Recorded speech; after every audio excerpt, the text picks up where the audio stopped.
Hare Krishna. Hare Krishna. So, Raghuvandan Ramprabhu, like to say something? Then, last. Yeah. So, ठीक.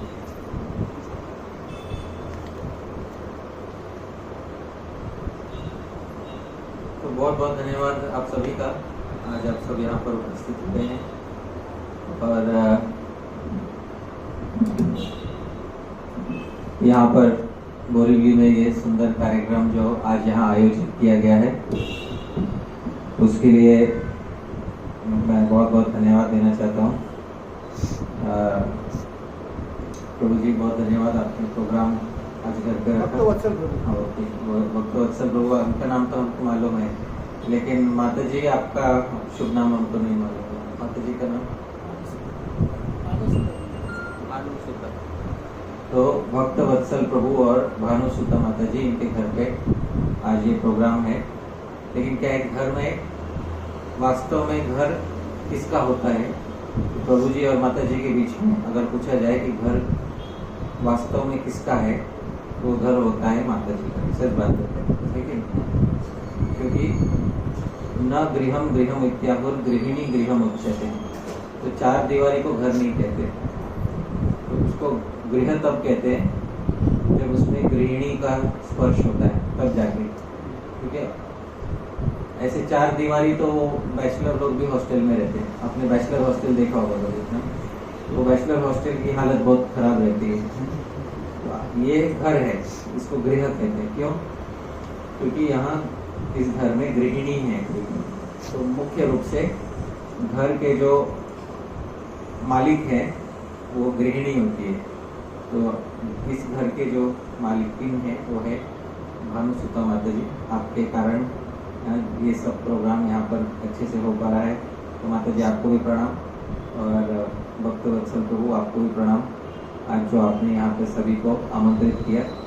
साथ ही मैं धन्यवाद देना चाहूँगा श्री रघुनंदन राम प्रभु का।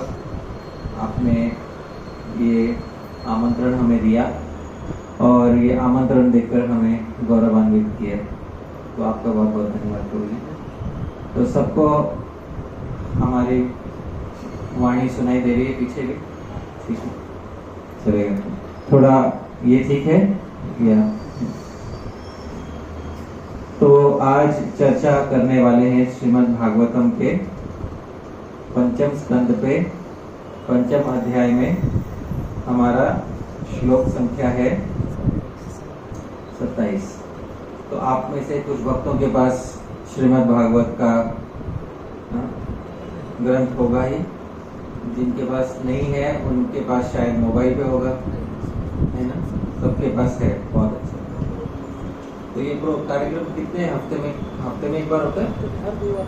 हर गुरुवार को होता है, सबके घर पे। ठीक है, तो श्लोक आपके सामने होगा, श्लोक मैं गाऊंगा और श्लोक गाने के बाद फिर मंगलाचरण करके फिर आरंभ करेंगे। मेरे पीछे बोलिए, ओम नमो भगवते वासुदेवाय। ओम नमो भगवते वासुदेवाय। ओम नमो भगवते वासुदेवाय। ओम नमो भगवते वासुदेवाय। ओम नमो भगवते वासुदेवाय। ओम नमो भगवते वासुदेवाय। मनोवचो दृक्करणे हितस्य।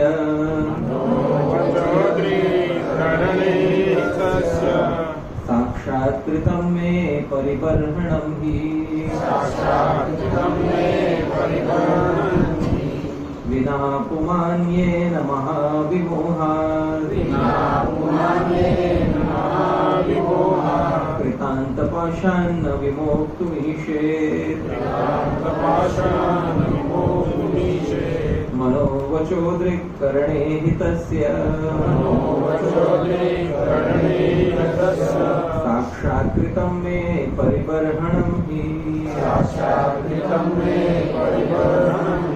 विना पुमान्येन महाविमोहात्।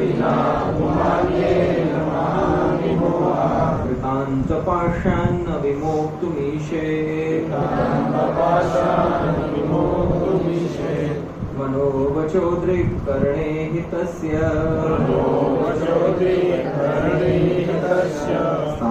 साक्षात्कृतं मे परिबर्हणं हि। विना पुमान्येन महाविमोहात्। कृतान्तपाशान्न विमोक्तुमीशेत्। मनोवचो दृक्करणे हितस्य। साक्षात्कृतं मे परिबर्हणं हि। साक्षात्कृतं मे परिबर्हणं हि। विना पुमान्येन महाविमोहात्। कृतान्तपाशान्न विमोक्तुमीशेत्। मनोवचो दृक्करणे हितस्य।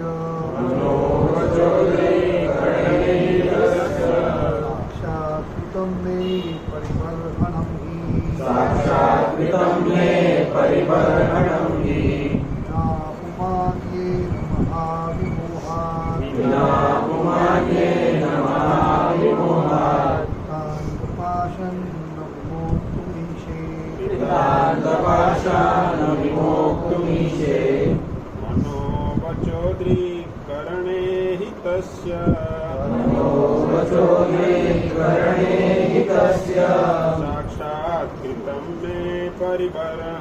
हि।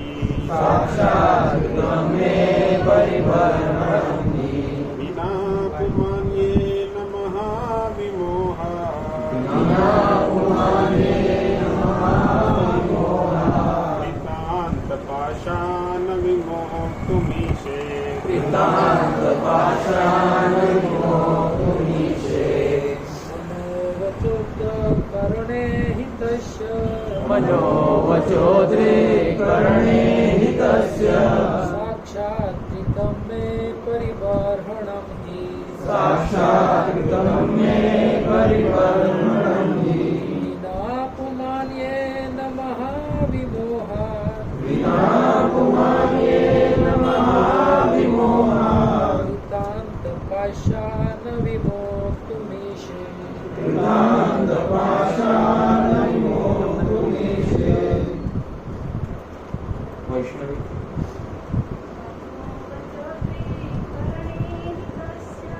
मनोवचो दृक्करणे हितस्य।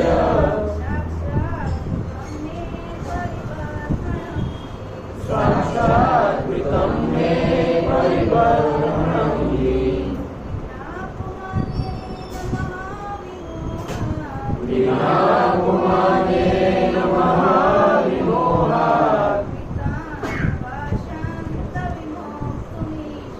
कृतान्तपाशान्न विमोक्तुमीशेत्।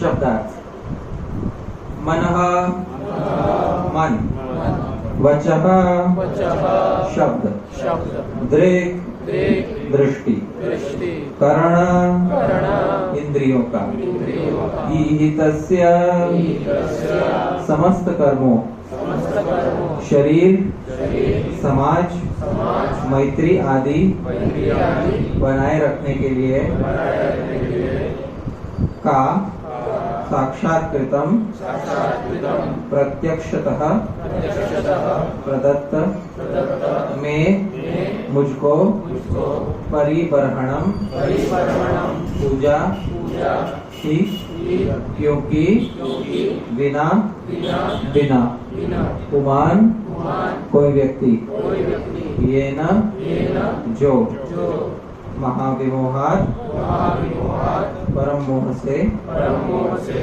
कृतांत पाशात कृतांत पाशात यमराज के पाश से यमराज के पाश से न नहीं विमोक्तुम विमुक्तो मुक्त होने के लिए मुक्त होने के लिए ईशेद ईशे समर्थ होता है। समर्थ होता है।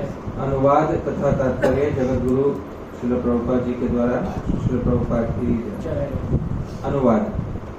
मन, दृष्टि, वचन तथा समस्त इंद्रियों का वास्तविक कार्य मेरी सेवा में लगे रहना है।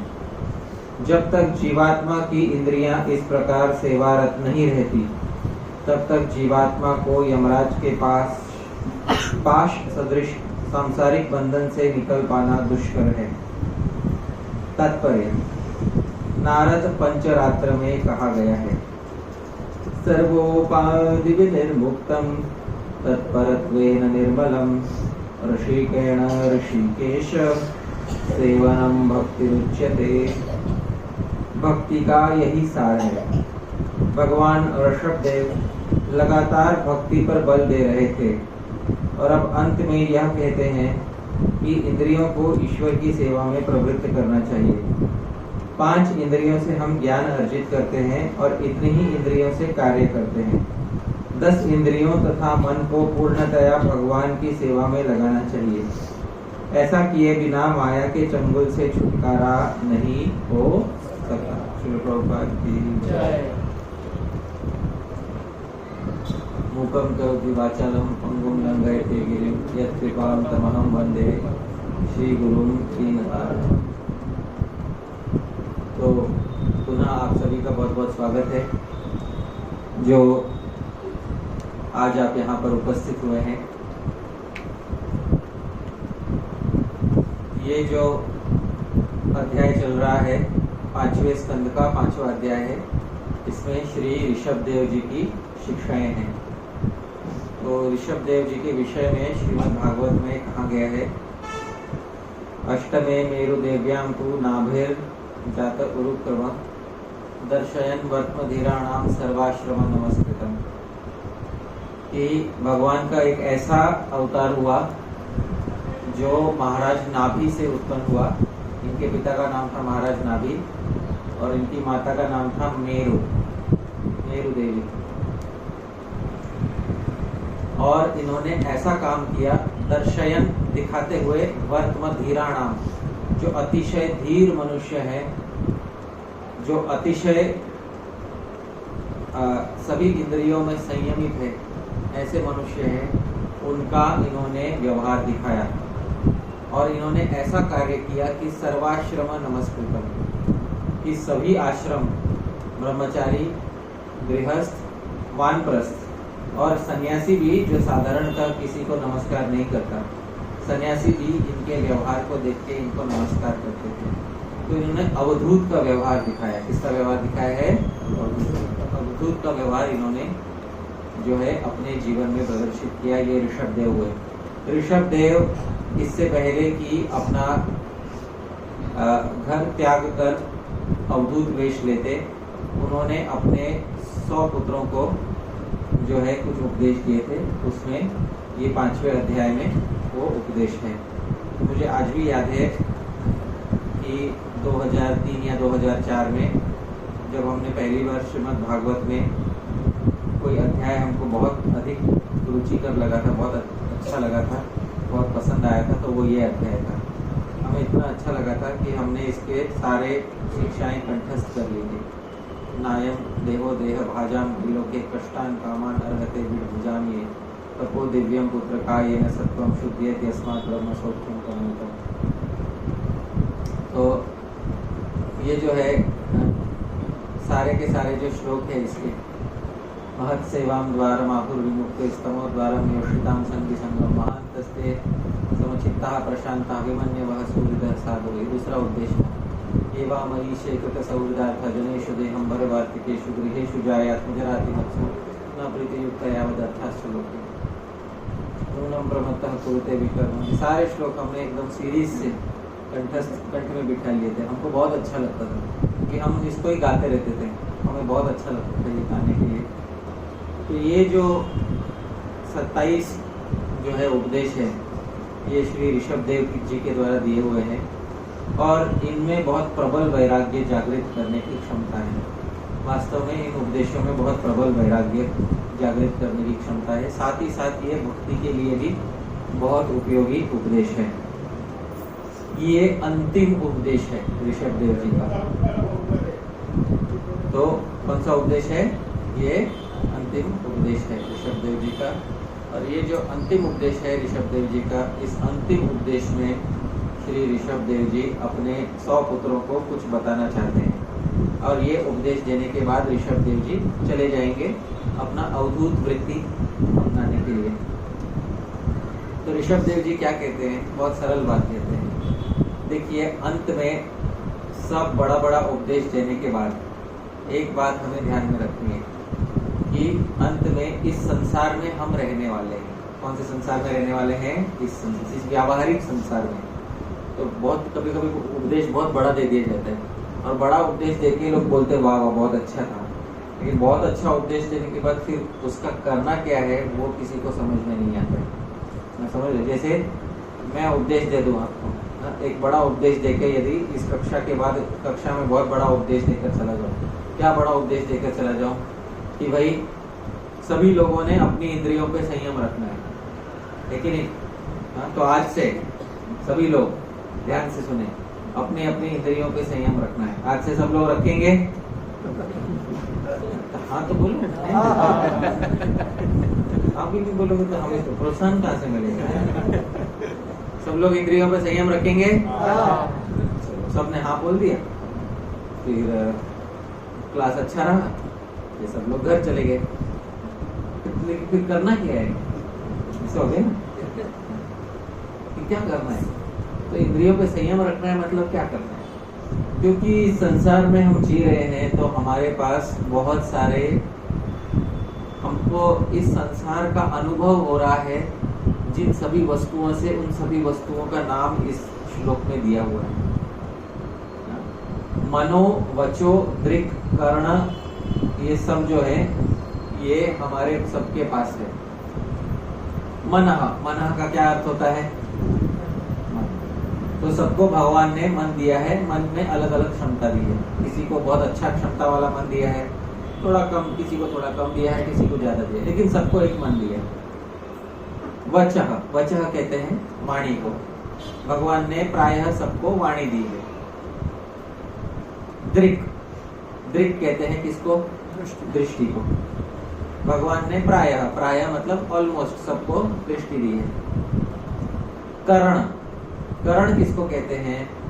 तो करण कहते हैं जिसके द्वारा कुछ काम किया जाता है, उसको क्या कहते हैं? करण। तो करण का मतलब है इंद्रियां। करण का क्या मतलब होता है? इंद्रिय। जिसने व्याकरण में पढ़ा होगा, कर्ता ने कर्म को करण से के द्वारा, तो जिसके द्वारा काम किया जाता है उसको क्या कहते हैं? करण। तो आप हाथ के द्वारा उठाते हैं कुछ चीज, पैर के द्वारा क्या करते हैं? चलते हैं। नाक के द्वारा क्या करते हैं? सुनते हैं। कान के द्वारा क्या करते हैं? सुनते हैं। तो इसको करण कहते हैं। तो समझ रहे हैं? तो वो व्याकरण में जो करण रहते हैं ना, कर्ता ने कर्म को करण से के द्वारा, जिसके द्वारा कुछ किया जाता है उसको क्या कहते हैं? क्रियते अनेन, इसके द्वारा किया जाता है, इसलिए इसको क्या कहते हैं? करण। तो सारी इंद्रियों मनो वचो दृक् कर्ण, ईहितस्य। ईहितस्य का अर्थ श्रीधर स्वामी करते हैं व्यापारस्य। इन सबका कुछ व्यापार होता है। इन सबका कुछ क्या होता है? व्यापार। व्यापार का मतलब बिजनेस मत समझिए। व्यापार का मतलब कुछ क्रियाएं होती है। इन सबकी क्या होती है? कुछ क्रियाएं। मन की क्रिया यानी मन का व्यापार क्या है? कौन बता सकता है? मन का व्यापार क्या है? बताइए। सोचना। ठीक है, सोचना तो ये एक साधारण रूप से कह दिया गया। शास्त्रों में मन के दो व्यापार बताए गए हैं। कौन जानता है मन के दो व्यापार शास्त्रों में क्या बताए गए हैं? तो मेरे पीछे बोलिए। संकल्प, विकल्प। तो ये मन के दो व्यापार है। तो क्या होता है संसार में, जहां भी हमको कुछ दिखता है ना, हमको बहुत सारे विकल्प दिखाई देते हैं। ऑप्शन, विकल्प मतलब क्या? ऑप्शन। अभी मेरे सामने मुझे बहुत सारे ऑप्शन दिखाई दे रहे हैं। ऑप्शन मतलब क्या दिखाई दे रहा है? मेरे सामने ये करताल रखा हुआ है, मेरे सामने पुस्तक रखी, मेरे सामने पानी रखा हुआ है। ये सब देखने का काम ये सब जानने का काम किसका है? मन का। इसको कहते हैं विकल्प। क्या कहते हैं इसको? विकल्प। अब इतने सारे विकल्पों में से मैं एक को चुन लेता हूँ। वो चुन लेने को क्या कहते हैं? संकल्प। आप समझ रहे? तो ये विकल्प देखना और अनेक विकल्पों में से एक विकल्प का चयन कर लेना, संकल्प कर लेना, ये दो कार्य हैं मन के। इसको कहते हैं मन का व्यापार। क्या कहते हैं? मन का व्यापार। तो ये प्राचीन भाषा में इसको व्यापार कहते हैं। ये मन का व्यापार है, ठीक है? तो मन यही दो व्यापार करता है। बाहर जाके देखो, रास्ते पे खड़े रहो, बाहर जाके देखो, बहुत सारी दुकानें दिखाई देंगी। क्या दिखाई दे रहा है आपको? संकल्प या विकल्प? विकल्प। उसमें से आप एक दुकान चुनते हो। आपने क्या कर लिया? संकल्प। समझ में? बस स्टैंड पे खड़े हो, बहुत सारी बस आ रही है। क्या आ रहे हैं? बहुत सारे विकल्प आ रहे हैं। उसमें से आपने एक बस में चढ़ गए। क्या कर लिया आपने? आप समझ? तो ये बात है। तो ये मन का यही काम है। पूरे दुनिया में घूम के देख लो, मन यही काम करता रहता है कि नहीं? आज प्रोग्राम करना है तो आज कीर्तन होना चाहिए। कीर्तन में क्या क्या हो सकता है? करताल हो सकता है, मृदंग हो सकते हैं। तो ये सब क्या देख रहे हैं हम? फिर कुछ विकल्पों पे हमने क्या कर लिया? समझ? यही काम है मन का, और कोई काम नहीं। तो ये है मन का व्यापार। तो आप सभी समझ गए मन का व्यापार क्या है। दूसरा है वचः। वचः मतलब वाणी। तो वाणी का व्यापार क्या होता है? तो वाणी का व्यापार होता है जो है कुछ उद्गार निकालना, यानी कुछ वचन कहना, है कि नहीं? तो वचन कैसे कहे जाते? देखो मैं फटाफट बोल रहा हूँ, बिना सोचे बोल रहा हूँ। बिना सोचे जब वो बोलते हैं, हर शब्द को सोचते हैं या अपने आप मुंह से फूटता जाता है? क्या होता है? अपने आप फूटता है। अगर हर शब्द सोचना पड़ता तो फिर तो हर वाक्य बोलने के लिए 2 मिनट लगता है कि नहीं? देखो कितना विलक्षण इंद्रिय बनाया भगवान ने। अब मैं फटाफट बोले जा रहा हूँ, मुझे मालूम भी नहीं है कि अगला शब्द क्या निकलेगा मेरे मुख से, लेकिन एक ऐसा है संयम है शरीर में कि बिना जाने भी जो है फटाफट मुख से निकले जा रहा है, और उसका अर्थ भी है। ऐसा निरर्थक नहीं बोल रहा हूँ मैं। आप समझ? कैसे ये संभव हो पा रहा है कि नहीं? तो वो आप एक वाक्य बोलिए, कोई वाक्य, कोई वाक्य बोलिए। कृष्ण। ये तो शब्द है, पूरा वाक्य बोलिए। जाना है। हाँ, किधर जाना है? फिर किधर जाना है? आपने क्या पहले मन में सोचा, नोटबुक में लिखा कि मैं किधर बोलूंगा, फिर उसको जोड़ूंगा जाना से, फिर उसको जोड़ूंगा है से, ऐसा किया, फटाफट निकल गया ना? कैसे हो गया? आप समझ रहे? तो इसको सरस्वती, आप समझ रहे? इसको सरस्वती कहते हैं। ये हमारे अंदर एक ऐसी विलक्षण प्रतिभा लेकर आती है कि हमको हर शब्द को सोचना नहीं पड़ता, और ये प्रतिभा मनुष्य में होती है। जानवरों को जाके देखो, ऐसे नहीं संभव है। आप समझ रहे? पशु पक्षी में इत्यादि में संभव नहीं है ये। पशु पक्षी में इतना विलक्षण बोलने की क्षमता नहीं दी गई है जितने मनुष्य में। तो मन का व्यापार, वचः वाणी का व्यापार, दृक् मतलब किसका व्यापार? दृष्टि का व्यापार। दृष्टि का व्यापार है रूप का दर्शन। क्या व्यापार है दृष्टि का? रूप का दर्शन। आपको संसार में अनेक रूप दिखाई देंगे, उन रूपों को ग्रहण कर लेना, ये दृष्टि का व्यापार है। और बाकी करण, करण मैंने बोला था, करण किसको कहते हैं? कार्य करने वाले। हाँ, इन सभी इंद्रियों को क्या कहते हैं? करण। अच्छा, करण समझ में नहीं आता तो एक इससे भी सिंपल शब्द है उपकरण। उपकरण समझ में आता है ना? उपकरण किसको कहते हैं? इससे हम लोग कुछ चीज करते हैं, है ना? उप मतलब जो निकट होता है हमारे, और करण निकट जो हमें सहायता करने वाला है, उसको उपकरण कहते हैं, है कि नहीं? तो उपकरण समझ लो, ये सारे इंद्रिय क्या है हमारे? उपकरण ही तो है। उप है हमारे निकट हैं, और करण है हमें कुछ करने में सहायता करते हैं। तो ये जो सारे उपकरण हैं जो भगवान ने शरीर में दिए हैं, बताइए कौन कौन से उपकरण दिए शरीर में? नाम लीजिए। मन का नाम तो ले लिया, वाणी का नाम तो ले लिया, दृष्टि का नाम ले लिया, और कौन कौन से उपकरण दिए भगवान ने शरीर में? हाथ दिए हैं, ठीक है, और पैर दिए हैं, और जीवा दिया है, और नासिका दिए है, कर्ण दिए हैं, दिए कि नहीं? हाथ दिए हैं। ये सब है उपकरण। ये सब क्या है? उपकरण। इसको पहले की भाषा में करण कहते थे। मनोवचोदृक् करणे, करण इन सब का ईहितस्य, ईहित कहते हैं व्यापार को, इन सब के व्यापार का एक ही फल होना चाहिए। आप समझ, ऋषभ देव बोल रहे हैं संसार में आपको बहुत से उपकरण दिए गए हैं, इन सब का व्यापार चलता है। क्या चलता है? इन सब का व्यापार। डे टू डे लाइफ में, व्यावहारिक जीवन में तो यही सब हो रहा है, सबका व्यापार चल रहा है। और दिन में 24 घंटे होते हैं, हो सकता है आधा घंटा 1 घंटा प्रवचन सुनेंगे और बड़ी बड़ी बातें सुनेंगे, लेकिन बाकी के 23 घंटे में क्या हो रहा है? बड़ी बड़ी बातें होती है या व्यावहारिक जीवन चलता है? क्या चलता है? व्यावहारिक जीवन। उसमें ये सब बड़ी बड़ी बातें नहीं याद आती, फिर क्या करेंगे? उसमें चलता है व्यापार। क्या चलता है उसमें? तो ये जो व्यापार चलता है, जब हमारी मति आध्यात्मिक प्रवचन में नहीं होती है, साधारण व्यापार चलता है, तब क्या करना चाहिए? तब हम हमारे दैनंदिन व्यापार, दिन प्रतिदिन के व्यापार को किस प्रकार भगवान की सेवा में लगा सकते हैं? तो मनो वचो दृक् कर्ण ईहितस्य, इन सब के व्यापार का साक्षात्कृतम, इन सब का फलम। साक्षात्कृतम का मतलब क्या होता है? फलम। इन सब का फल, इन सब का फल क्या होना चाहिए? मैं परिबर्हणम ही, मुझे अर्पण कर दो ये सब। आप समझ रहे हो? भगवान कह रहे हैं इन सबको मुझे क्या कर दो? अर्पण कर दो। इस सब से मेरी अर्चना करो। पर अर्चना कैसे करोगे? इस सबको, इस सब व्यापार को मुझे अर्पण कर दो बिना, क्योंकि ये अर्पण किए बिना कुमान, कोई भी पुरुष, महाविमोहात, ये जो महामोह का जो संसार बना हुआ है ना, कृतांत पाशात, ये जो मृत्यु का पाश है, मृत्यु रूपी बंधन है ना, इससे नहीं अपने आप को छुड़ा सकता। न विमोक्त निषेध, अपने आप को छुड़ाने की क्षमता नहीं रखेगा।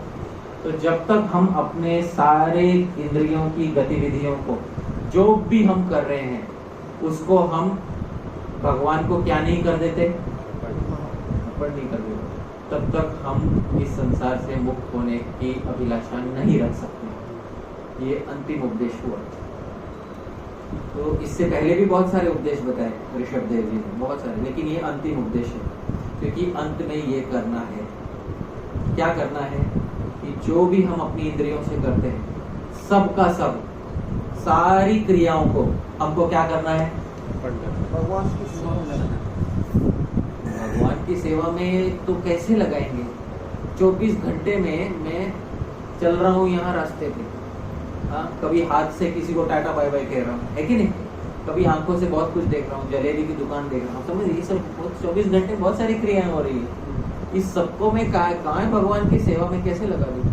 बहुत आज मैं रास्ते में आ रहा था, यहाँ ये इधर ही जो बड़ा नाका था, कितने सारे दुकान थे, ज्वेलरी का दुकान, घड़ी का दुकान, है कि नहीं? यहीं पे पूरा समृद्ध गुजराती समाज यहाँ रहता है, सब है यहाँ पे, क्या नहीं है यहाँ पे?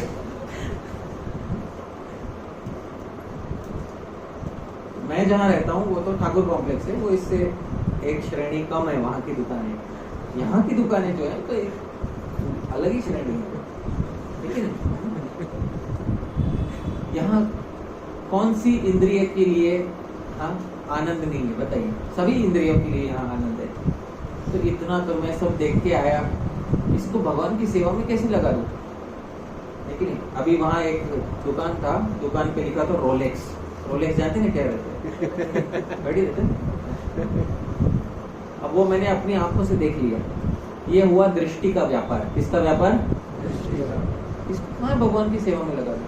मैं तो रोलेक्स देख के आया हूँ।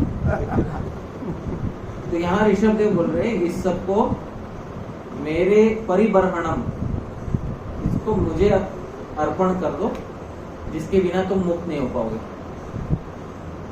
समझ रहे? तो ये सब कैसे अर्पण करना है, तो ये आज हमें सीखना होगा।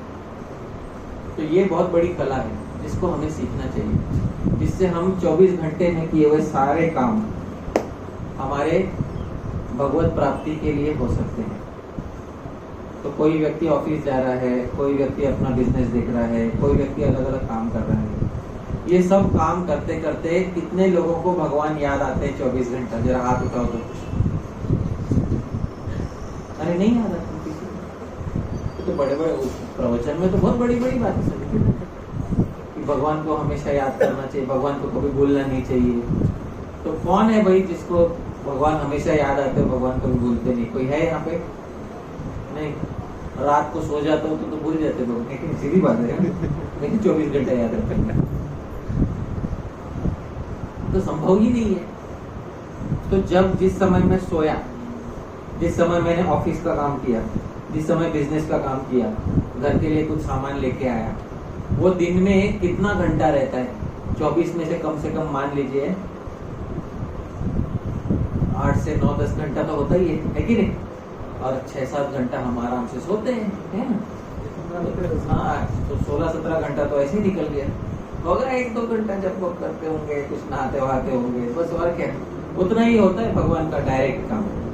बाकी सब काम में भगवान का कोई लेश नहीं है जीवन में। सही बात है कि नहीं?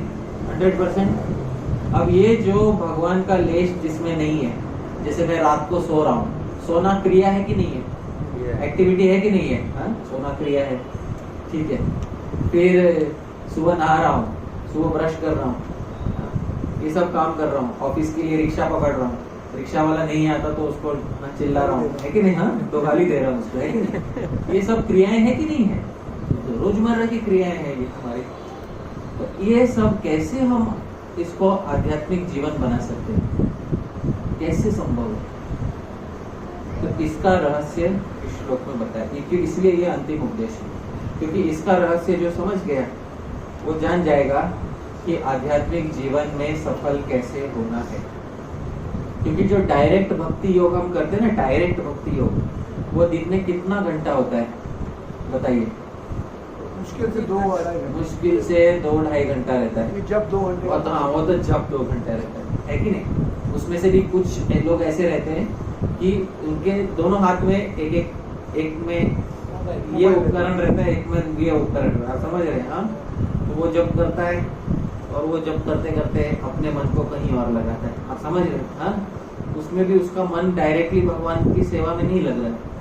कौन सच में जब कौन करता है? जो एक स्थान पर बैठकर जो सारे उसके विक्षेप हैं उससे दूर होके बिना किसी विक्षेप के एक स्थान में बैठकर जब करता है, वो सच में जब करता है।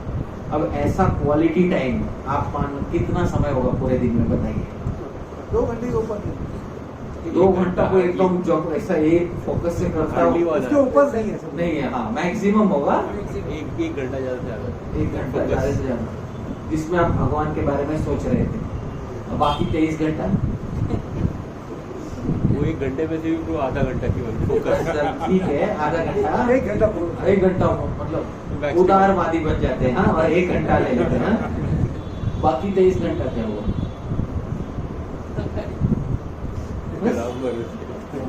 राम भरोसे। भगवान बोलते हैं मन मना भव मत भक्तो मदयाजी माम नमस्ते। बहुत बड़ा बात बोल के गए भगवान। तो ये कहाँ से? अब 23 घंटा तो सोच ही नहीं रहे भगवान के बारे में।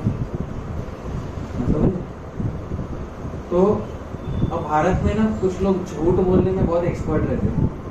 कुछ लोगों को बोले ना, हाँ मेरे मन में 24 घंटे चलता रहता है। मन में 24 घंटे जब करता हूँ, मन में 24 घंटे जब करता हूँ। ये वो महाअलसी लोग रहते हैं जो हाथ कभी जपमाला में नहीं डालना चाहते। आप समझ रहे हैं? ये उन लोगों का बहाना रहता है कि उनको सच में जप नहीं करना चाहिए। तो ना मैं 24 घंटा जप करता हूँ, मेरे मन में 24 घंटा स्मरण चलता है भगवान का। जिसके मन में 24 घंटा स्मरण चलता है भगवान का, वो व्यक्ति समाज का हिस्सा बन के कैसे रह पाएगा? आप समझ रहे? समाज का हिस्सा ना बन पाए वो आदमी भगवत प्रेमी हो जावे, वो आदमी समाज में नहीं रह पाएगा। लेकिन जो लोग समाज में रह रहे हैं, जो भगवान को 1 घंटा उदारवादी बन जाते, 1 घंटा जो भगवान को स्मरण कर रहे हैं, बाकी 23 घंटे का क्या? तो इसी का हमको रहस्य समझना। तो बाकी 23 घंटे का कुछ करना है हमको। अब ये हमें जान के लेना है कि बाकी 23 घंटे का क्या करना है। तो बाकी 23 घंटे में जो भी काम किए, उन सभी कामों को हमको भगवान को अर्पण करना होगा, ये सीखना होगा। बाकी 23 घंटे के कामों को भगवान को अर्पण करना कैसे? जैसे मैं अभी आया, मैंने दुकान पे देखा रोलेक्स, अब वो तो मेरे आंखों के सामने आ गया। ऐसा नहीं कि मैं देखना चाहता था, मेरी आंखों के सामने आ गया, तो लिखा था रोलेक्स। तो ये सब चीजें, इनका भक्ति से कोई लेना देना नहीं। ये जो मैंने देखा, क्या इसका भक्ति से कोई लेना देना था? नहीं। अभी मुझे इसको भक्ति बनाना है, ये बाकी के 23 घंटे को मुझे भक्ति बनाना है। अब मैं कैसे बनाऊंगा इसको? तो इसके लिए पहले के आचार्यों ने एक बहुत अच्छा तरीका निकाला है, जो ऋषभदेव इसी में कह रहे हैं। उसका एक नाम है शास्त्रों में, तो मेरे पीछे पीछे आप नाम बोलिएगा। आरोप सिद्धा भक्ति। आरोप सिद्धा भक्ति। कुछ चीजें डायरेक्टली भक्ति नहीं होती, उनपे भक्ति का आरोप डालना पड़ता है। क्या डालना पड़ता है? भक्ति का आरोप। तब जाके वो चीजें क्या बन जाती हैं? जैसे कोई व्यक्ति, अभी ये रास्ते पे कोई चल रहा है, वो क्रिमिनल नहीं है, उसको क्रिमिनल बनाना है यदि हमको, ठीक है नहीं? किसी को यदि क्रिमिनल बनाना है तो उस पर पहले कुछ डालना पड़ेगा। क्या डालना पड़ेगा? उसमें आरोप डालना पड़ेगा पुलिस स्टेशन में जाके, तब जाके वो क्रिमिनल बन सकता है। समझ रहे? तो जीवन में बहुत सारे कार्य हैं जो बिल्कुल भक्ति नहीं है, इनको भक्ति बनाना है, तो इन पे भक्ति का क्या डालना पड़ेगा? अब भक्ति का आरोप कैसे डालते हैं? तो भक्ति का आरोप डालने की एक बहुत सरल प्रक्रिया है, इसको श्रीमद् भागवतम में समझाया गया है। और ये हमारे, अभी हम तो गुजराती नहीं, हम मराठी हैं। जब मराठी लोग गणेश पूजा करते हैं ना, तो उसमें बोलते हैं, श्रीमद् भागवत का एक श्लोक बोलते हैं, कायेन वाचा मनसेन्द्रियैर्वा बुद्ध्यात्मना वा अनुसृतस्वभावात् करोमि यद्यत् सकलं परस्मै नारायणायेति समर्पयामि। सुना होगा आप लोगों ने, सभी मराठी लोग आते हैं, पर कितने मराठी लोग उसका अर्थ समझते हैं मैं नहीं जानता। हमने उसका अर्थ समझने का प्रयास किया। कायेन, काया किसको कहते हैं? शरीर को। तो सब में के द्वारा लगाना है, क्योंकि ये सब करण है। ये सब क्या है? करण, उपकरण है ये।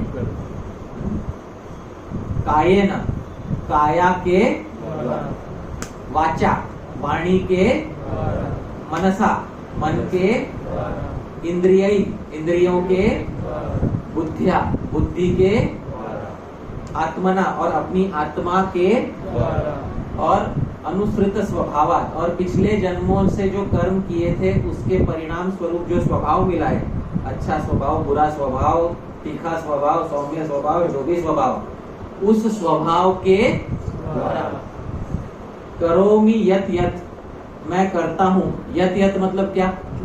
जो जो जो जो करता हूँ, मतलब रोलेक्स देखता हूँ,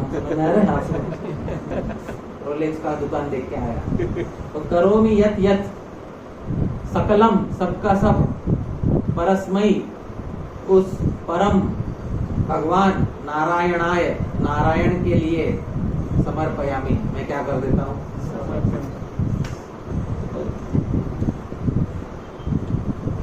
अरे आप मतलब जो भी कुछ किया वो किसके नाम पे बिल फाड़ दिया उसका? बस समझ रहे? इसको कहते हैं आरोप सिद्धा भक्ति। क्या कहते हैं इसको? आरोप सिद्धा भक्ति। ये भगवान मैंने जो भी किया वो कर्म और उस कर्म का फल दोनों मैं आपको अर्पण करता हूँ। देखो सिर्फ कर्म अर्पण करने से नहीं चलेगा, है कि नहीं?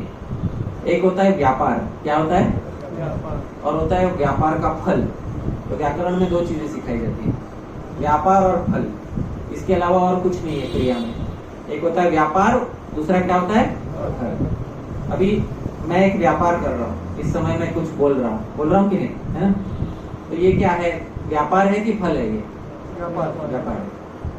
अच्छा, इसका फल हो रहा है, कुछ फल है, आप सबको सुनाई दे रहा है, समझ में आ रहा है? एक होता है व्यापार, दूसरा क्या होता है उसका फल। अच्छा, दूसरा है मैं कुछ खाने के लिए लेता हूँ, मैं खा रहा हूँ, अभी ये व्यापार है कि फल है? और भूख मिट जाना उसका क्या है, समझ में आ रहा है? तो संसार में जो भी क्रिया की जाती है उसके दो अंश रहते हैं, पहले को कहते हैं व्यापार अंश, दूसरे को कौन सा कहते हैं, फल अंश। ठीक है, अब तीसरा, मैं ये ग्लास उठाकर पानी पीता हूँ, जो मैं पी रहा हूँ वो क्या है, व्यापार, और उसका फल क्या है, समझ में? तो उदाहरण क्यों दे रहा हूँ, जितना ज्यादा उदाहरण दूंगा उतना आपको क्लियर होता जाएगा। ये प्रभु जी ने आके यहाँ मोबाइल बिठाया, जब वो बिठा रहे थे तो क्या कर रहे थे वो, अभी उसका क्या मिल रहा है, मिल रहा है ना? यही चल रहा है, यही सब है।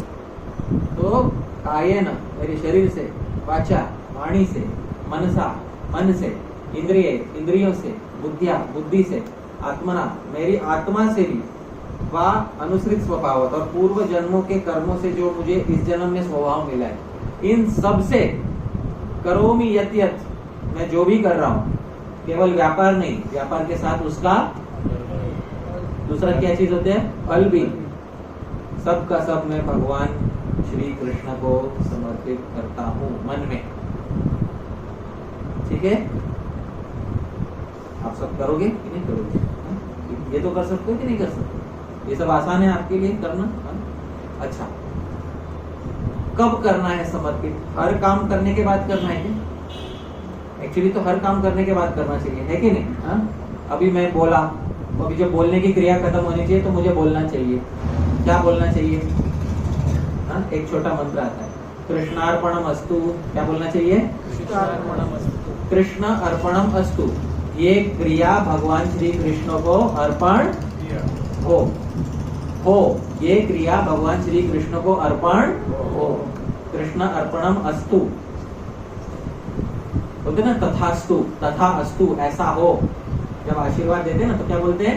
तथास्तु, तथा अस्तु, वैसा ही हो। कृष्ण अर्पणम अस्तु, ये वस्तु, ये क्रिया कृष्ण को अर्पण हो। तो क्रिया में दो भाग होते हैं, व्यापार और उसका क्या होता है, फल। तो ये इसका व्यापार और इसका जो भी फल है वो कृष्ण को अर्पण हो। तो मुझे हर क्रिया के बाद बोलना चाहिए। तो हर क्रिया के बाद बोलने लग जाऊंगा तो दिन भर कृष्ण अर्पण मस्तु ही करता, 16 माला से ऊपर इसके हो जाएगी। आप समझ रहे ना? क्योंकि हर घड़ी सांस ले रहा हूँ, सांस लेना क्रिया है कि नहीं है? पलक झपकना क्रिया है कि नहीं? तो फिर तो हर पलक झपकने के साथ मुझे क्या बोलना चाहिए? ये तो भक्ति योग से बड़ा एक्सरसाइज आ जाएगा मेरे सर पे ना। जितना 16 माला नहीं कर रहा उससे बड़ा मेरे सर पे आ जाएगा ये। मुझे लगेगा अरे वो 16 माला अच्छा था, हर पलक झपकने के कृष्णार्पणमस्तु लोग पागल में निकाल देंगे। तो इसलिए दिन में एक बार, दिन में कितनी बार? रात्रि को सोने से पहले, समझ में आया? रात्रि को सोने से पहले तो एक मंत्र बोलना है, ठीक है? आप सबको अब मंत्र बता रहा हूँ, ध्यान से आप लोग सब सुनिएगा, मेरे पीछे पीछे बोलिएगा। रिकॉर्ड तो हो ही रहा है ना? बाद में जिसको देखना होगा वो इसको देख सकते। मेरे पीछे बोलिए, यत् कृतं यत् करिष्यामि, यत् कृतं यत् करिष्यामि, यत् करोमि जनार्दन, यत् करोमि जनार्दन, तत् त्वदर्थं कृतं सर्वं, तत्त्वदर्थं कृतं सर्वं, थोड़ा मुश्किल हो गया। तत् त्वदर्थं कृतं सर्वं, तत्त्वदर्थं कृतं सर्वं, तत् त्वदर्थं कृतं सर्वं, तत्त्वदर्थं कृतं सर्वं, आपको अभी भी नहीं, तत् त्वदर्थं कृतं सर्वं, तत्त्वदर्थं कृतं सर्वं, त्वमेव फलभुक् भवेः। त्वमेव फलभुक् भवेः। त्वम् एव फलभुक् भवेः। त्वमेव फलभुक् भवेः। अभी भगवान ये नहीं अपेक्षा रखते कि आप रोज संस्कृत में बोलो, आपको पहले अर्थ मालूम होना। दिन के अंत में आपको ये भावना करनी है मन में। कुछ लोग श्लोक तो याद कर लेते हैं, पर श्लोक के पीछे की भावना क्या रहती है वो भूल जाते हैं। तो वो श्लोक तो मैंने बता दिया है, जिसको श्लोक याद रहे वो अच्छा है, जिसको नहीं याद रहे श्लोक के पीछे की भावना बता रहा हूँ। आप अपनी अपनी भाषा में दिन के अंत में जो आपको संस्कृत में बोल सकते तो उत्तम है, नहीं बोल सकते तो अपनी भाषा में आप भगवान को प्रार्थना कीजिएगा। मेरे पीछे बोलिए, यत् कृतम, यत् कृतम, जो किया। जो किया। या कौन सा काल है ये? भूतकाल। भूतकाल। यत् करिष्यामि, यत् करिष्यामि, जो करूंगा। जो करूंगा। कौन सा काल है? भविष्यकाल। यत् करोमि, यत् करोमि, जो कर रहा हूँ। कौन सा काल है ये? वर्तमान समझ में? इसके अलावा और कोई काल होता है क्या? नहीं। यत् कृतम, यत् करिष्यामि, यत् करोमि। जनार्दन, हे श्री कृष्ण। श्री कृष्ण। श्री कृष्ण का नाम है जनार्दन। तत्, वो सब। त्वद अर्थम, तदर्थम, तुम्हारे लिए। हमारे लिए कृतम सर्वम, कृतं सर्वं, सब कुछ किया। सब कुछ किया। त्वम एव, त्वमेव, तुम ही। तुम ही, फलभुक्, फलभुक्, उसका फल भोगने वाला। भवे है, भवेः। होवो। हो। समझ में आया? तुम ही उस- भवे है, भवेः। भवेह, भवेह, भवे के बाद विसर्ग, भवेह। त्वमेव फलभुक् भवेः। अरे भाई तुम ही उसका फल भोगने वाला हो। तो यत् कृतम मतलब क्या? जो मैंने। यत् करिष्यामि, यत् करोमि, हे जनार्दन, हे श्री कृष्ण। तत्त्वदर्थम कृतम सर्वम मतलब क्या? वो सब मैंने आपके लिए किया। तो क्रिया तो दे दी, लेकिन उसका व्यापार तो दे दिया, लेकिन एक चीज बच गया। क्या बच गया? फल। त्वमेव फलभुक् भवे, उसका फल भी कौन भोगना? आप भी भोगना। फल भी मत देना हमको, ठीक है? तो व्यापार भी दे दिया और क्या दे दिया? फल भी दे दिया। ये बात, ये रहस्य है।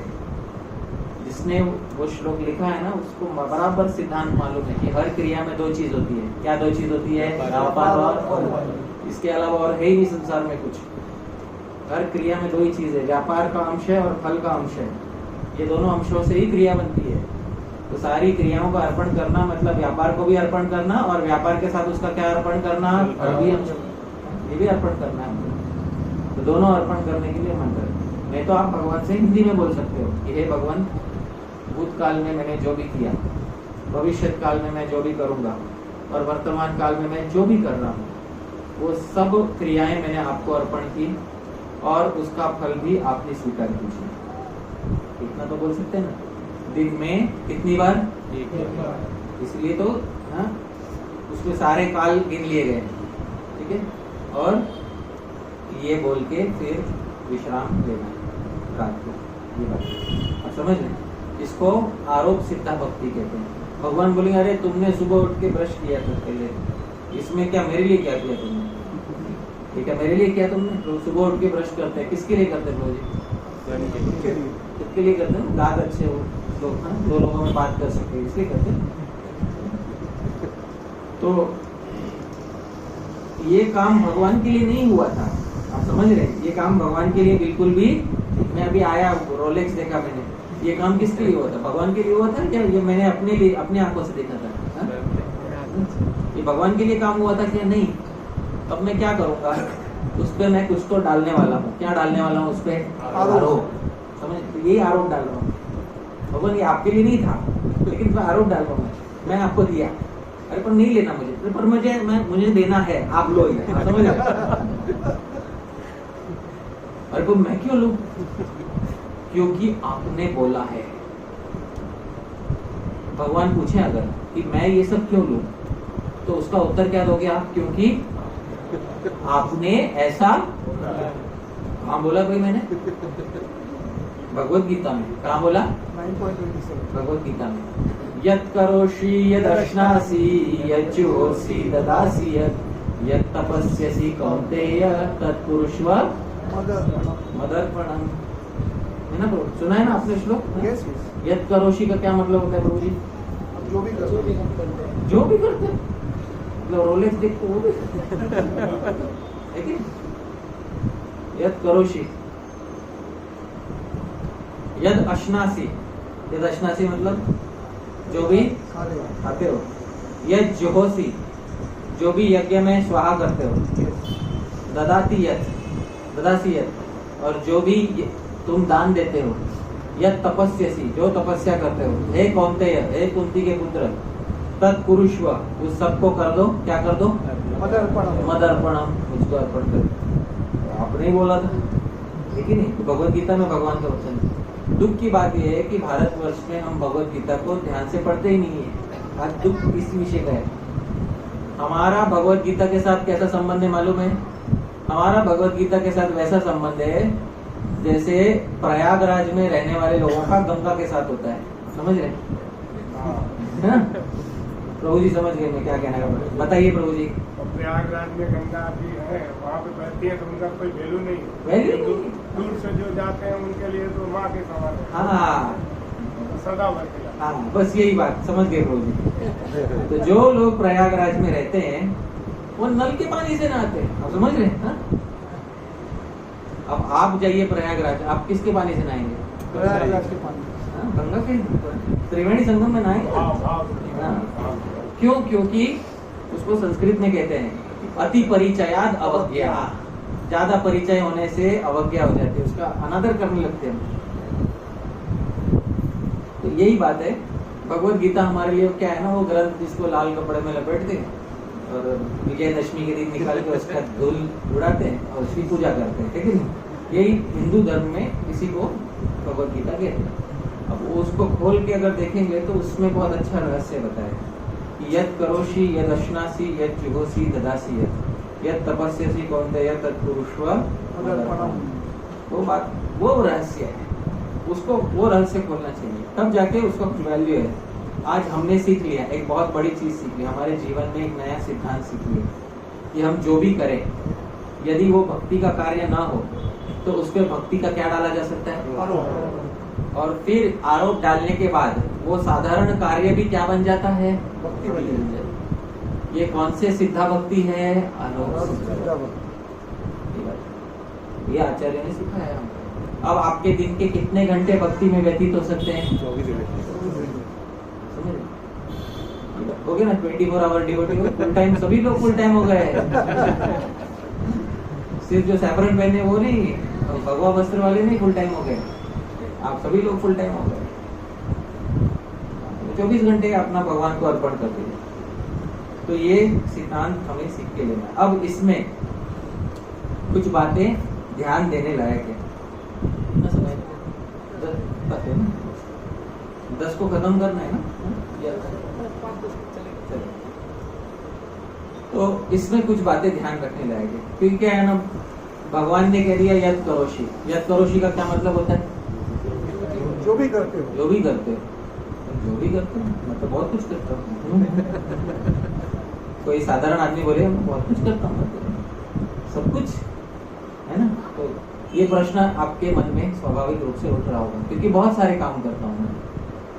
कुछ काम उसमें से अच्छे रहते हैं, कुछ काम इतने अच्छे,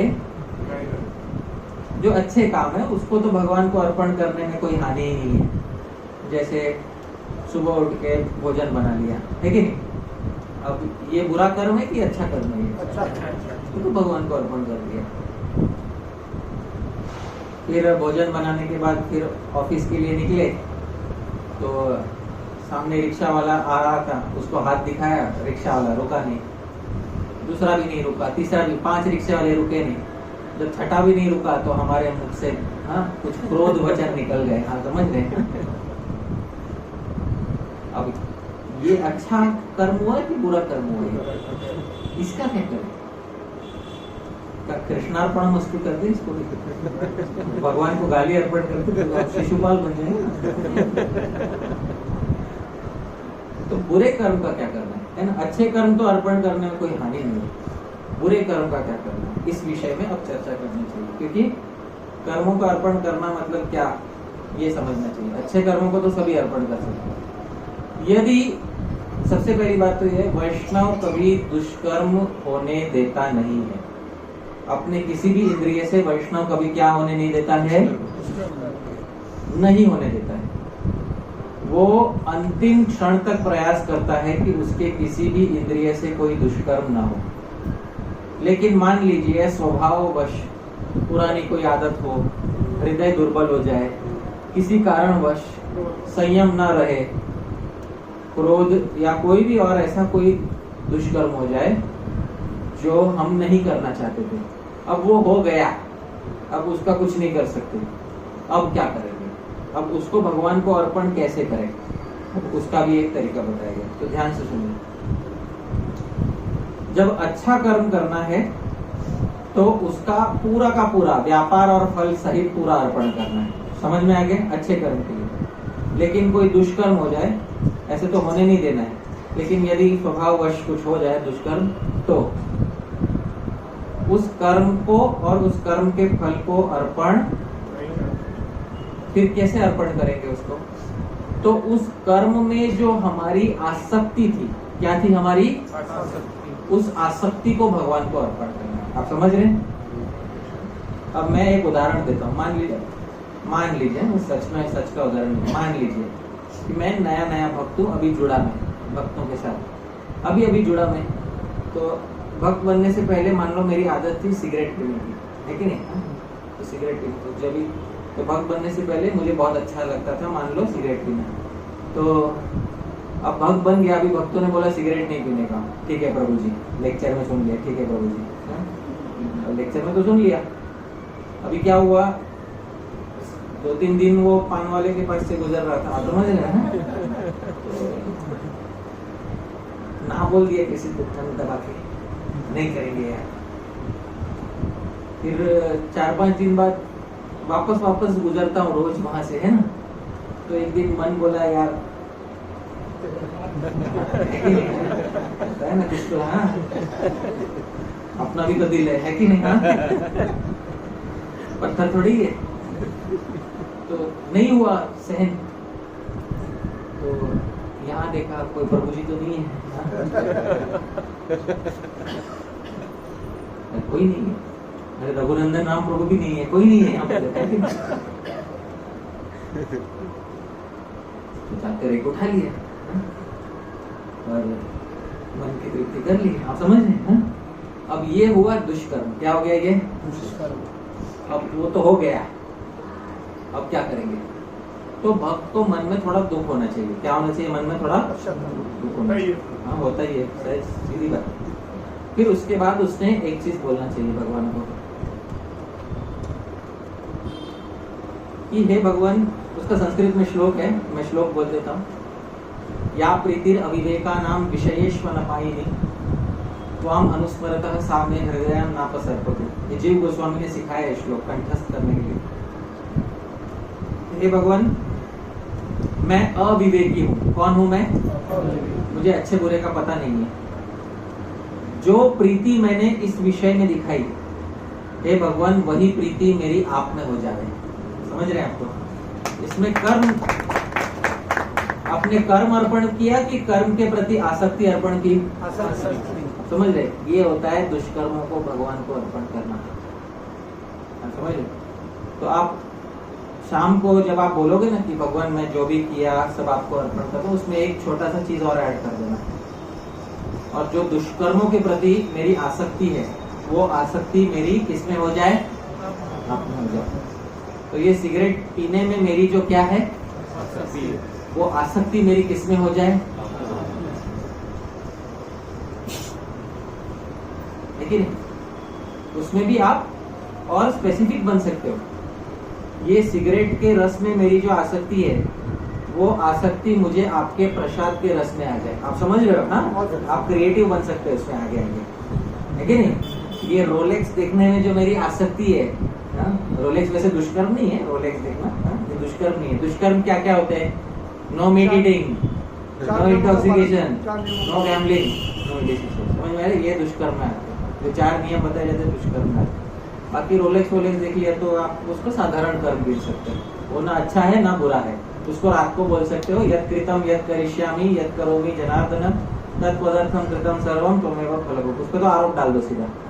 लेकिन जो दुष्कर्म हुआ उसका आसक्ति भगवान को अर्पण करना, इसको कहते हैं आरोप सिद्धा होता। अब ये काम अगर कोई भक्त सीख गया तो फिर उसका जो भी वो काम करता है वो सबका सब किसको अर्पण कर रहा है? भगवान।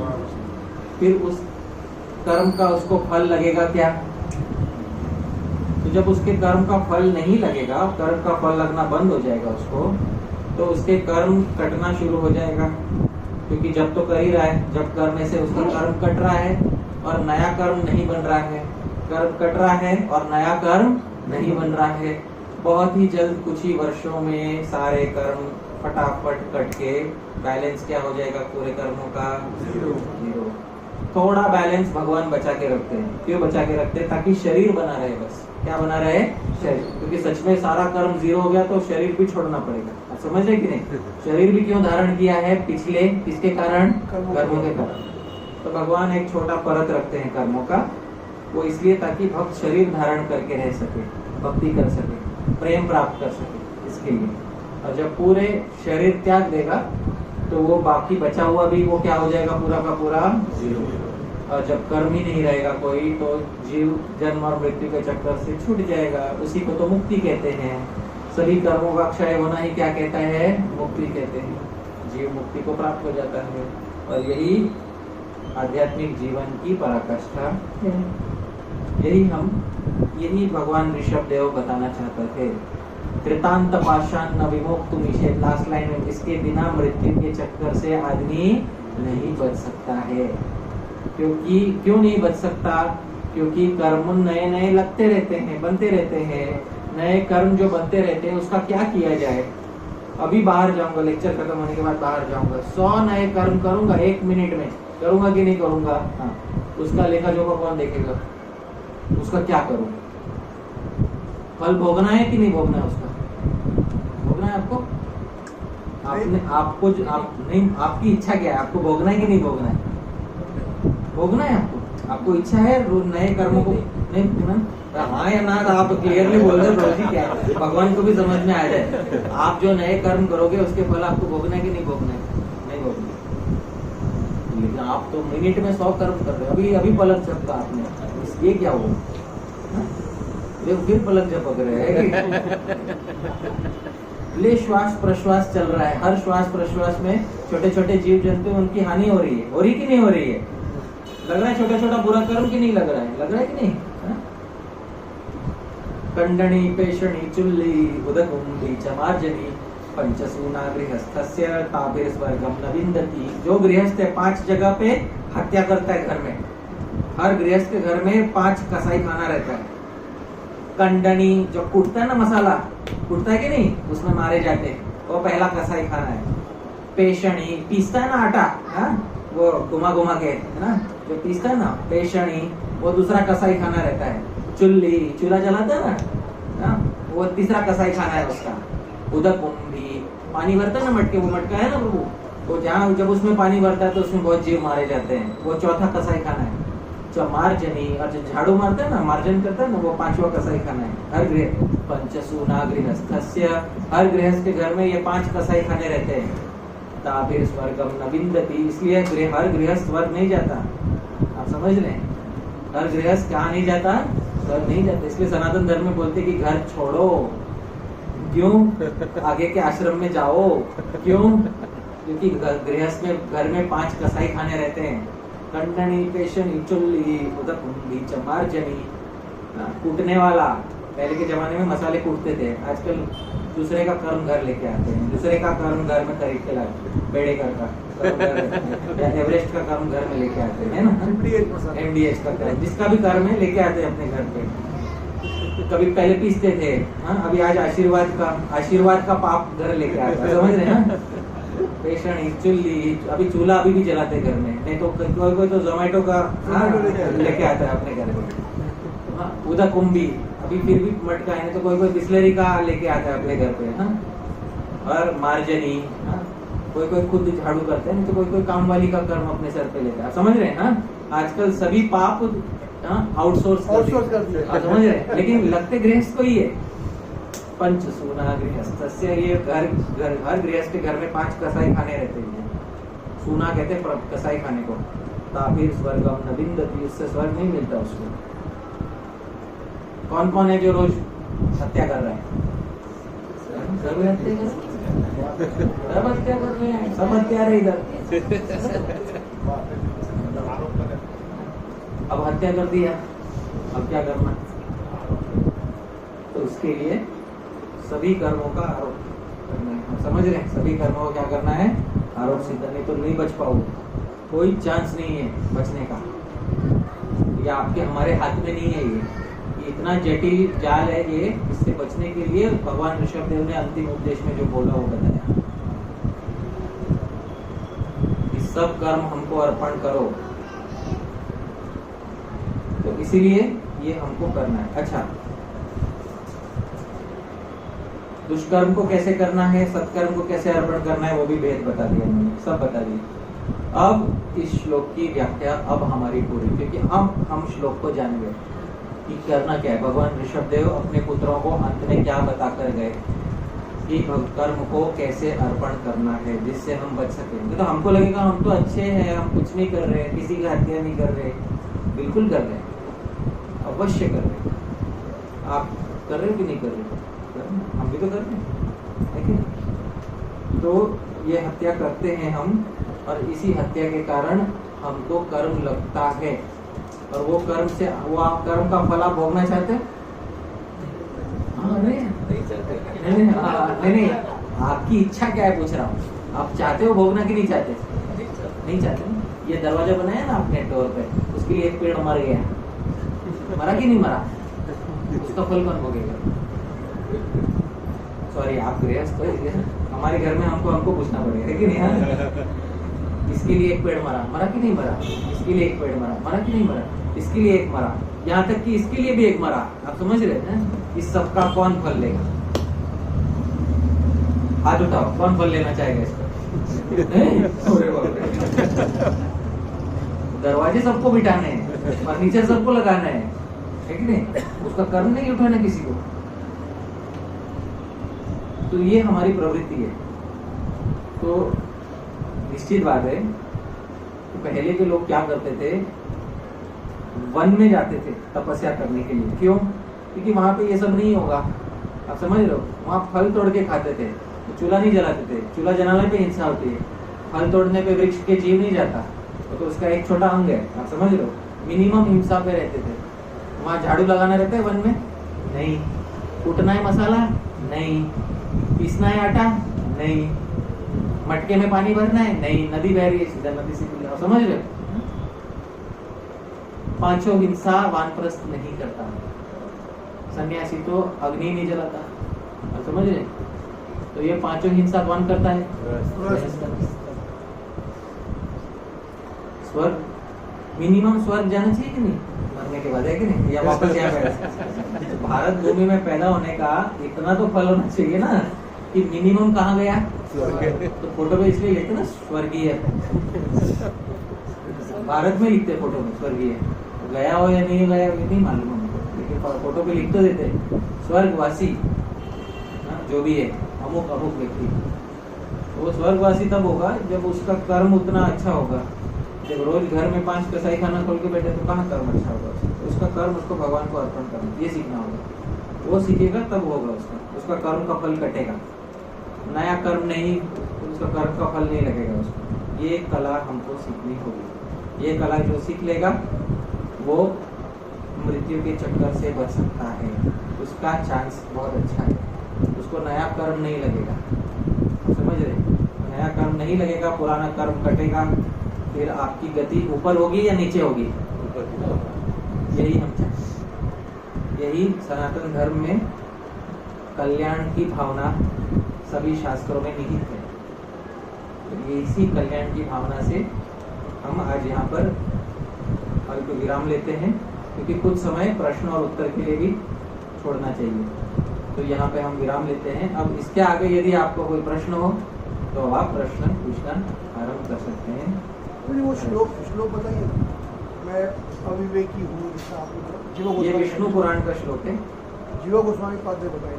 हाँ, या प्रीतिर अविवेकानाम विषयेषु अनअपायिनी अनपायिनी अनपायिनी यिनी अनपायिनी अनपायिनी त्वाम अनुस्मरतः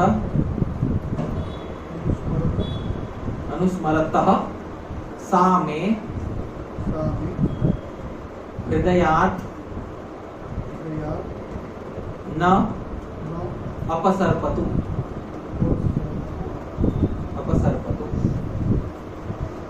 या प्रीति अविवेकानां विषयेषु अनपायिनी त्वाम अनुस्मरतः सा मे हृदयात् न अपसर्पतु। अब इसी की संधि करके सब संधि को जोड़ देंगे ना। या प्रीतिर विवेकानां विषयेष्वनपायिनी त्वामनुस्मरतः सा मे हृदयान्नापसर्पतु। ठीक है, अपसर्पतु का क्या मतलब?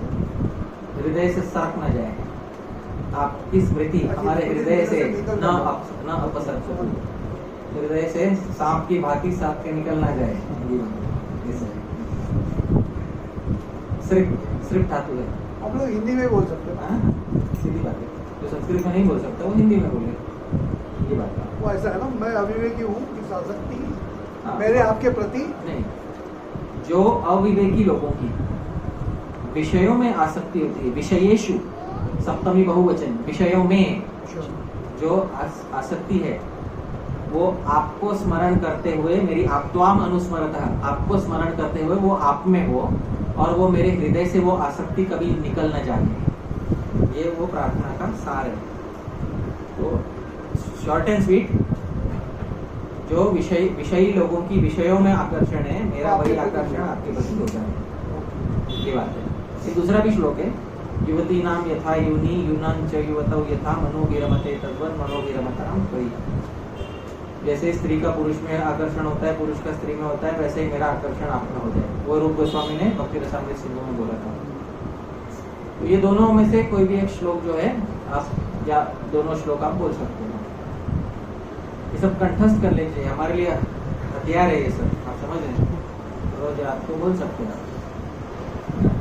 तो जो कंठस्थ करेगा वो रहेगा फायदे में, और जो कंठस्थ नहीं करेगा कम से कम हिंदी बोल ले, और जो हिंदी भी नहीं बोलेगा भावना व्यक्त कर सकता है हाँ, भाषा में। हाँ, वही हिंदी में कर ले भावना व्यक्त। और जो उतना भी नहीं कर सकता, अब वो कर्मों का फल भोगे। कौन भोगना चाहता है?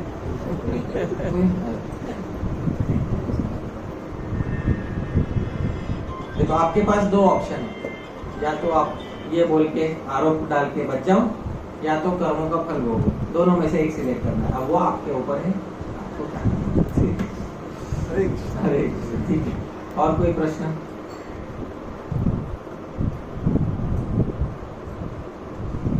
जी, वो जो आपने जैसे प्रयागराज में बोला कि गंगा का महत्व नहीं रहता हमारे, पर हम जब वृंदावन जाते तो हम भी यमुना में तो स्नान नहीं करते थे। यही तो बात है, महत्व नहीं रहा ना, क्योंकि हम इतनी बार जा चुके हैं ना। पहली बार गए तो बराबर किया है, समझ। पहली बार राधाकुंड जाता है ना, तभी देखने का कैसे जाता है। पहली बार राधाकुंड दर्शन, उसका रिकॉर्डिंग करना चाहिए। ये अब पहली बार राधाकुंड की महिमा जानने के बाद ये दर्शन करने गए, फिर जब वो 10वीं बार जाता है तब देखना चाहिए।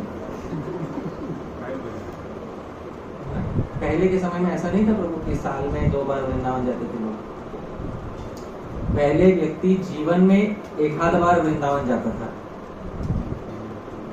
पहले वृंदावन में थोड़ी गरीब रथ जाती थी, नहीं ना। पहले गरीब लोगों को रथ में बैठ के जाना पड़ता था, तब जाके वृंदावन पर।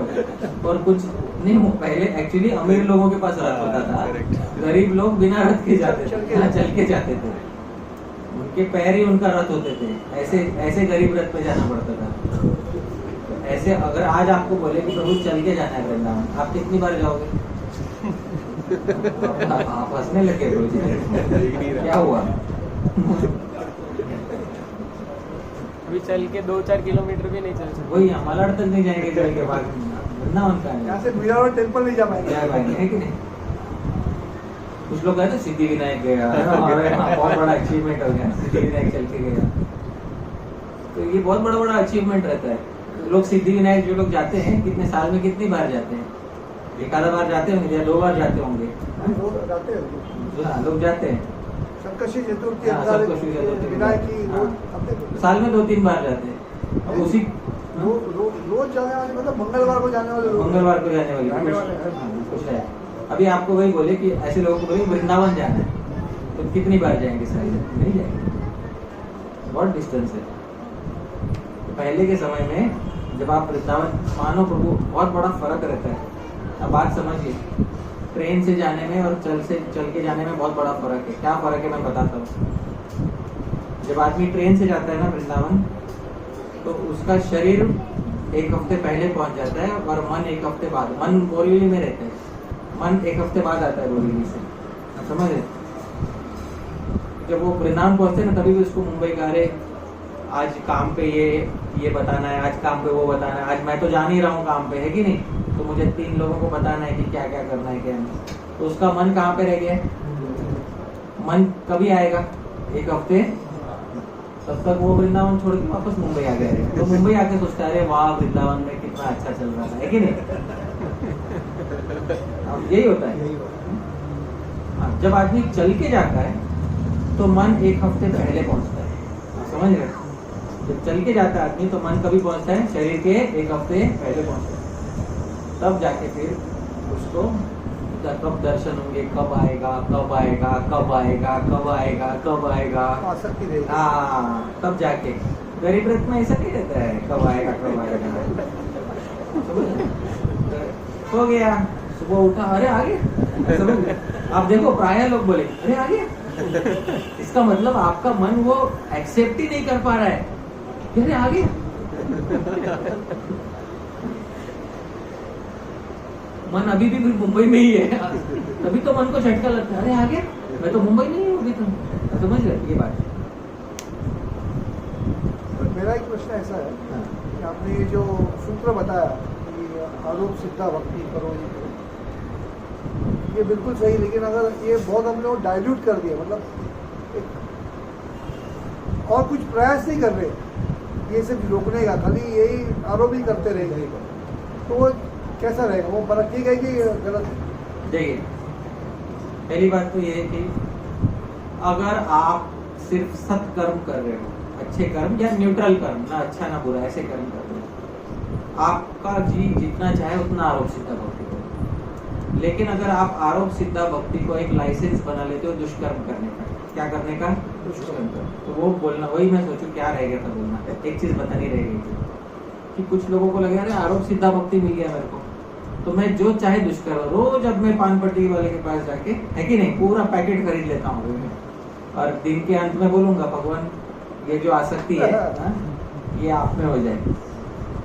तो आचार्य बताते हैं, इसलिए मैंने बोला, शुरुआत में बोला था, वैष्णव अंतिम क्षण तक दुष्कर्म ना होवे इस चीज का प्रयास करता है। जब तक हृदय सच में दुर्बल नहीं हो जाए बहुत, तब तक वो दुष्कर्म नहीं करता। अगर वैष्णव कोई उसका लाइसेंस बना के सामने से दुष्कर्म करने लगे तो उसको आचार्यों ने नाम दिया है। क्या नाम दिया है? मेरे पीछे पीछे बोलिए। सकैतवा आरोप सिद्धा भक्ति। आरोप सिद्धा भक्ति मतलब चीटिंग वाली आरोप सिद्धा भक्ति कहते हैं उसको। कैतव मतलब चीटिंग कहते हैं उसको। और जो चीटिंग नहीं करता, जो सच्चा भक्त रहता है, उसके लिए भी एक नाम दिया है। क्या नाम दिया? मेरे पीछे बोलिए। अकैतवा आरोप सिद्धा भक्ति। आरोप सिद्धा भक्ति। तो आरोप सिद्धा भक्ति के भी 2 प्रकार है, सकैतवा और अकैतवा, चीटिंग के साथ और चीटिंग के बिना। चीटिंग के बिना मतलब भक्त जो है उसके मन में कोई चीटिंग करने की इच्छा नहीं है, वो अपना भक्ति नॉर्मली अच्छे से करता है, कभी उसकी इच्छा भी नहीं है, मतलब इच्छा नहीं है दुष्कर्म करने की, लेकिन सच में कभी कभी हो जाता है। हाँ, मन बुद्धि इतना तकलीफ देते हैं, हृदय दुर्बल हो जाता है, आप समझ रहे हैं? हाँ, तो एक आध बार वो उससे कोई दुष्कर्म यदि हो जावे और फिर उसको दुख भी होता है, फिर वो उसके लिए है आरोप सिद्धा भक्ति। और यदि कोई चीटिंग करने लग जाए, अरे वाह आज तो लाइसेंस मिल गया, चलो रिन्यू करते रहो 2-2 साल में, आप समझ रहे हो ना, रोज रिन्यू करो लाइसेंस, तो उसको कहते हैं सकैतवा। क्या कहते हैं उसको? सकैतवा। अच्छा, चीटिंग। अब भक्त चीटिंग कर रहा है तो चीटिंग किसकी कर रहा है, ये सोचने लायक है। मुझे लग रहा है कि मैं रोज एक पैकेट सिगरेट का लेकर मैं रोज फूक रहा हूँ और मैं किसी को दिखाई नहीं रहा मैं, तो मैं रघुनंदन राम प्रभु को चीट कर रहा हूँ, है कि नहीं? हाँ, तो मेरे मान लीजिए कि मैं काउंसलर है, सीनियर डिवोटी है, इनको मैं बता ही नहीं रहा कि मैं रोज एक सिगरेट का पैकेट फूक रहा हूँ, तो मैं किसकी चीटिंग कर रहा हूँ? रघुनंदन राम प्रभु की चीटिंग कर रहा हूँ या ये मैं अपनी चीटिंग कर रहा हूँ? खुद की कर रहे हैं। खुद की कर रहा हूँ ना मैं, क्योंकि अंत में रघुनंदन राम प्रभु को तो भक्ति का फल मिल जाएगा, किसको भक्ति का फल नहीं मिलेगा? उसको नहीं मिलेगा। तो आप समझ रहे? तो आप क्या चाहते हो? आप खुद के साथ चीटिंग करना चाहते हो क्या? कौन है इस रूम में जो खुद को चीट करना चाहता है? कोई है? नहीं, कोई नहीं। तो जो चीटिंग होगा वो एक्चुअली चीटिंग किसके साथ होगा? खुद के साथ। तो ये सोच के आप आरोप सिद्धा भक्ति कीजिए कि अगर आपने इसमें थोड़ी भी चीटिंग की तो वो चीटिंग किसके साथ होगी? अपने खुद के साथ। मान लीजिए कि कोई पुलिस वाला है, ट्रैफिक पुलिस वाला, उसको अगर भगवान आके बोल दे आज से तू जितनी भी रिश्वत देगा वो सारी की सारी रिश्वत उसको डबल करके महीने के एंड में तुम्हारे अकाउंट से डिडक्ट कर ली जाएगी। समझ में आ रहा है? फिर कौन सा हवलदार पुलिस की रिश्वत लेगा? नहीं लेगा ना। क्यों नहीं लेगा? क्योंकि उसकी हानि किसको हो रही है? समझ रहे? तो ये बात है, जब हमको रियलाइज होगा कि इसमें चीटिंग करने से हानि किसकी हो रही है तो हम चीटिंग नहीं करेंगे। ठीक है? मुझे एक सवाल है, क्योंकि माला करते हैं तो किसी दिन बहुत ज़्यादा मन लगता है, 16 माला बैठ के करते हैं, बहुत ज़्यादा मन लगता है और वही नाम लीला का वो स्मरण करते हैं, उसमें बहुत मन लगता है और आंसू भी आता है। और किसी दिन कुछ नहीं आता, अंगड़ाई आता शरीर से, पैर फैलाने को मन करता है, किसी दिन हिलते भी नहीं, पूरा कर जाते हैं, तो इसका क्या है? तो ये जो अवस्था है हाँ जिसमें किसी दिन हाँ बहुत उत्साह होता है हाँ और किसी दिन बहुत आलस होता है, इसको आचार्यों ने एक नाम दिया है, इसको कहते हैं अनिष्ठित भजन। क्या कहते हैं इसको? अनिश्चित भजन। अनिष्ठित भजन। मतलब ये भजन तो है पर इसमें एक सीधी निष्ठा की रेखा नहीं बनती है। किसी दिन ये बहुत अच्छा होता है, किसी फिर भाव बहुत बनाते हैं लेकिन वो नहीं बन पाता है। वही बोल रहा हूँ मैं, इसको अनिश्चित भजन कहते हैं। किसी दिन बहुत बड़ा प्लान बना लेते हैं और अगले दिन कुछ नहीं हो पाता, है कि नहीं? सुबह उठ के ऐसा लगता है अरे पिछला सब धुल गया, है कि नहीं? कल का सब भाव धुल गया, ऐसा लगता है। तो ऐसा क्यों होता है? क्योंकि भजन अनिश्चित है। कैसा है भजन? अनिश्चित। धीरे धीरे साधक को ऐसे ही भजन की स्थिति में कंटिन्यू करना चाहिए। एक उदाहरण देता हूँ। मान लीजिए कि कोई स्पोर्ट्स खेलने वाला है, खिलाड़ी है, उसको ओलंपिक्स में जाके मेडल लाना है देश के लिए। तो किसी दिन तो उसको लगता है वाह मैं अच्छा खेलूँ, मान ली तैराक है, स्विमर है, स्विमर। किसी दिन लगता है मैं 100 बार स्विमिंग, 100 राउंड स्विमिंग कर लूँ। किसी दिन बिस्तर से उठने का मन नहीं करता। आप समझ रहे हो? तो जिस दिन उसको बिस्तर से उठने का मन नहीं करता उस दिन भी उसको क्या करना चाहिए? उठना चाहिए कि नहीं उठना चाहिए? हाँ, जबरदस्ती मतलब मन ना हो तो भी उठना चाहिए और पानी में छलांग लगाना चाहिए और उसको स्विमिंग का प्रैक्टिस करना चाहिए। तब वो एक दिन आएगा जब वो ओलंपिक्स में जाएगा, तब जाके वो कोई कम से कम ब्रॉन्ज मेडल तो लेके आएगा, कांस्य पदक लेके आएगा। और यदि वो ऐसा करे कि जिस दिन आलस आ रहा है उस दिन सो गया, तो उस दिन शरीर जड़ हो जाएगा उसका। क्या हो जाएगा? शरीर जिस दिन अच्छा, मुझे एक सवाल और है।